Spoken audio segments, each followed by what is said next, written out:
काली रात। गांव के बाहरी छोर पर एक पुराना सुनसान बंगला था जिसे लोग भूतिया बंगला कहते थे। कहते हैं कि उस बंगले में कई सालों पहले एक परिवार रहता था जिनकी रहस्यमय परिस्थितियों में मृत्यु हो गई थी। तब से वहां कोई नहीं गया। एक बार गांव के 4 दोस्त रवि, सुरेश, सीमा और राधा ने उस बंगले में रात बिताने का साहस किया। उन्होंने सोचा कि भूत प्रेत जैसी बातें सिर्फ कहानियां होती है। रात के अंधेरे में चारों दोस्त उस बंगले के अंदर गए। अंदर का माहौल भयानक था। चारों ओर धूल और मकड़ियों के जाले लगे हुए थे। हवा में एक अजीब सी ठंडक थी।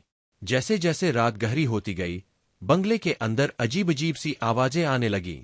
कभी किसी के चलने की, कभी किसी के हंसने की।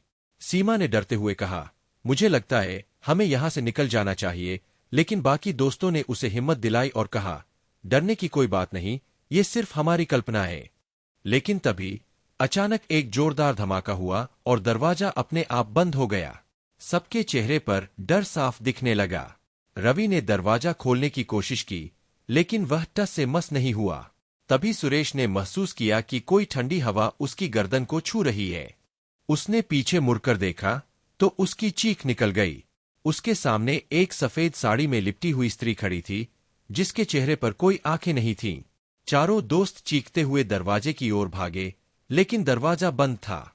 उस स्त्री की हंसी पूरे बंगले में गूंजने लगी। अचानक सब कुछ शांत हो गया। दरवाजा अपने आप खुल गया। चारों ने बिना कोई समय गवाए बंगले से बाहर की ओर दौड़ लगाई और गांव की ओर भागे। उस रात के बाद उन दोस्तों ने फिर कभी उस बंगले की ओर रुख नहीं किया।